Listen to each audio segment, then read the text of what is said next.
Hello friends, welcome to my channel hello Shikshak. आज की class में हम न्यू टॉपिक मूल प्रवृत्ति सिद्धांत को एक ही वीडियो में कवर करने वाले हैं, जिसमें हम सिद्धांत के जनक, अर्थ, डेफिनेशन, टाइप्स और उसकी विशेषताएं सभी के बारे में पढ़ेंगे। मूल प्रवृत्ति सिद्धांत से हमसे 3 प्रकार के क्वेश्चन पूछे जाते हैं। पहला हमारा जो क्वेश्चन बनता है वह है मूल प्रवृत्ति सिद्धांत के जनक कौन है, और सेकंड मूल प्रवृत्ति कितने टाइप के होते हैं या उसके संवेग कितने प्रकार के होते हैं ये पूछा जाता है। थर्ड, आपको मूल प्रवृत्ति देकर उसके संवेग पूछ लेंगे या संवेग देकर बत पूछेंगे कि इसका मूल प्रवृत्ति क्या होगा। यही 3 टाइप के क्वेश्चन बनते हैं और इन सबको हम आज कवर करेंगे। तो स्टार्ट करते हैं हम आज की क्लास। हमारा सबसे पहले जो टॉपिक है कि मूल प्रवृत्ति का सिद्धांत जो है उसका जनक कौन है, तो इसका ये जनक है हमारे विलियम मैकडूगल। मूल प्रवृत्ति के सिद्धांत के जो जनक है वो है हमारे विलियम मैकडूगल।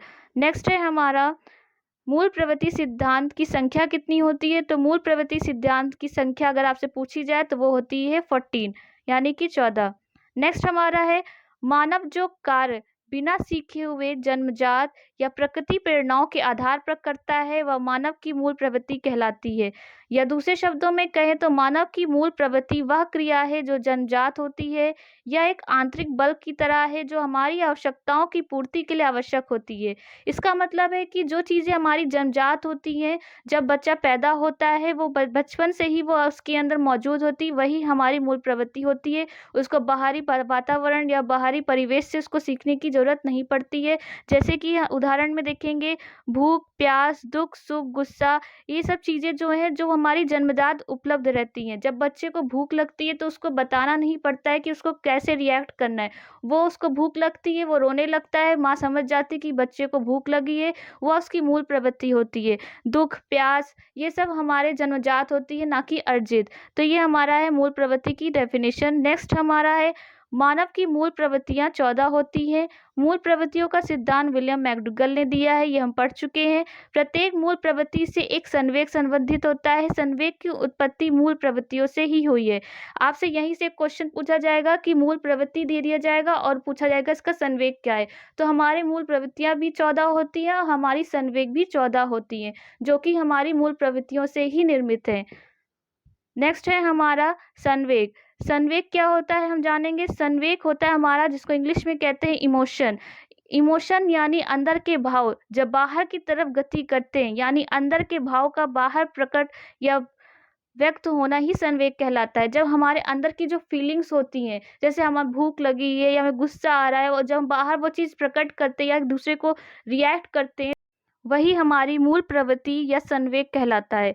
जन्म के समय बालक के अंदर 3 संवेग होते हैं, भय, क्रोध, प्रेम। अगर आपसे क्वेश्चन पूछा जाए कि जन्म के समय बालक के कौन कौन से संवेग उपलब्ध होते हैं, तो आपको पता होना चाहिए भय, क्रोध और प्रेम, ये हमारे जन्मजात होते हैं। भय जो होता है वो हमें कहीं से बाहर से अर्जित नहीं करना पड़ता है, या तो हमें कहीं से सीखना नहीं पड़ता है या किसी से लेना नहीं पड़ता, ये हम जन्मजात ही अर्जित करते हैं। और क्रोध, प्रेम, ये सब हमारे संवेग हैं जो हमारे जन्म से हमारे साथ ही होते हैं। नेक्स्ट है हमारा मूल प्रवृत्तियाँ। ये हमारी 14 मूल प्रवृत्तियाँ हैं और बगल में उनके संवेग है। ये आपको याद करना पड़ेगा, क्योंकि इन्हीं 14 में से कोई भी आपसे एक पूछकर संवेग पूछ लिया जाएगा, और कहीं आपको 3 ऑप्शन देकर उसमें से एक ऑप्शन चुनने को बोल दिया जाएगा, कौन सा इनमें से ये संवेग इसके बराबर नहीं है। तो आपको जब तक याद नहीं होगा आप उसको कर नहीं पाएंगे। तो हमारा मूल प्रवृत्तियाँ क्या है, संवेग क्या है, हम पढ़ेंगे। पलायन, पलायन मतलब होता है भागना, तो संवेग इसका हो जाएगा भय। जब हमें भय लगता है उस चीज़ से हम भागते हैं या डरते हैं, तो पलायन करना। अगर आपसे पूछा जाए पलायन का संवेग क्या है, तो पलायन का संवेग होता है भय। निवृत्ति या अप्रियता, हमें किसी से कोई पसंद नहीं है या हमें कोई इंसान उसके लिए हम अच्छे नहीं है, तो हमें उस चीज़ से घृणा होने लगती है। तो निवृत्ति जो होती है उसको अप्रियता कहते हैं। आप वर्ड से नहीं पहचान पाएंगे तो आपको याद रखना पड़ेगा, इसका संवेग होता है घृणा। युयुत्सा यानी युद्ध प्रियता, जिसको लड़ाई या आक्रमण अच्छा लगता है वो होता है क्रोधित। जिसको लड़ाई, झगड़ा, युद्ध ये सब पसंद होता है उसका संवेग हो जाता है क्रोध। शिशु रक्षा, जिससे बच्चे बहुत पसंद होते हैं, बचाव करता है उनका, उनकी देखभाल करता है, वो वात्सल्य हो जाता है, प्रेम हो जाता है, उनसे लगाव हो जाता है। संवेदनशीलता, यानी कि उसका संवेग होता है कष्ट, बहुत ही सॉफ्ट है, बहुत संवेदनशीलता है उसके अंदर, तो वो बहुत ही कष्ट, हमेशा वो कष्ट में रहेगा, कि वो बहुत ही सेंसिटिव हो जाता है। ये हमारा संवेग है। नेक्स्ट हमारा काम प्रवृत्ति या फिर कामुकता कह सकते हैं उसका संवेग। जिज्ञासा होती है तो जिज्ञासा के लिए आश्चर्य हमारा संवेग हो जाता है। आत्महीनता के लिए हमारी अधीनता की भावना हो जाती है।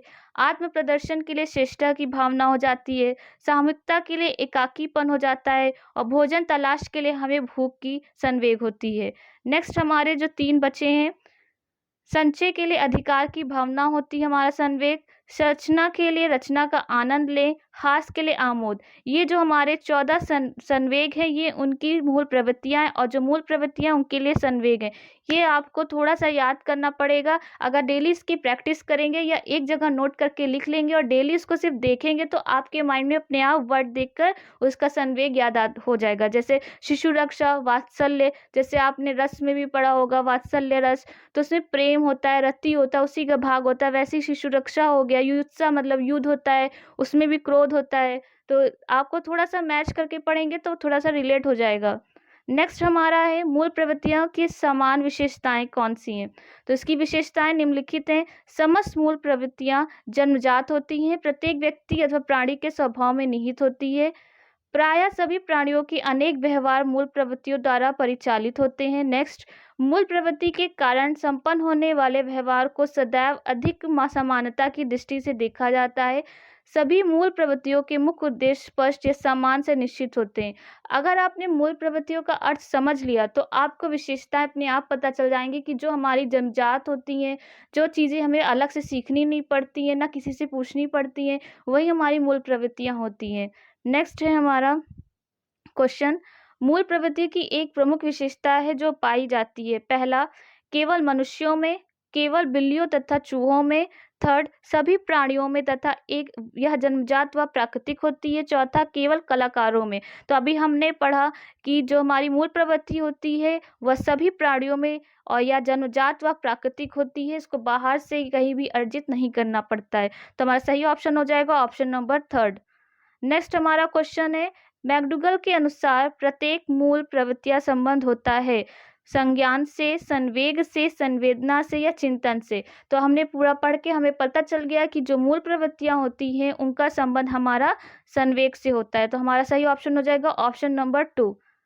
नेक्स्ट क्वेश्चन है हमारा, मैकडूगल के अनुसार मूल प्रवृत्ति जिज्ञासा का संबंध किस संवेग से है। जिज्ञासा भी हमने पढ़ा था, पहला भय से, घृणा से, आश्चर्य से या भूख से। तो हमें पता है भूख से भूख की तलाश थी, घृणा से हमें अप्रियता थी, और भय से हमारा भयभीत वाला था। तो बचा हमारा आश्चर्य। तो आश्चर्य ही हमारा जो था जिज्ञासा, मूल प्रवृत्ति हमारा जिज्ञासा। ऊपर हम एक बार फिर से देखेंगे कि हमने अभी जिज्ञासा कहाँ, ये देखिए मूल प्रवृत्ति हमारी जिज्ञासा थी, इसका संवेग हमारा आश्चर्य था। उसी तरह हमारा क्वेश्चन बनता है कि आश्चर्य है उसका मूल प्रवृत्ति हमारा आश्चर्य, और उसका हमारा संवेग क्या है। तो हमारा संवेग क्या हो जाएगा, आश्चर्य। तो हमारा सही ऑप्शन हो जाएगा ऑप्शन नंबर सी। नेक्स्ट हमारा लास्ट क्वेश्चन है, अभिप्रेरणा की व्याख्या जन्मजात मूल प्रवृत्तियों के आधार पर की जा सकती, किसने कहा है। तो हमें पता है मूल प्रवृत्तियों के जो हमारे जन्मदाता हैं कौन है, मैकडूगल है।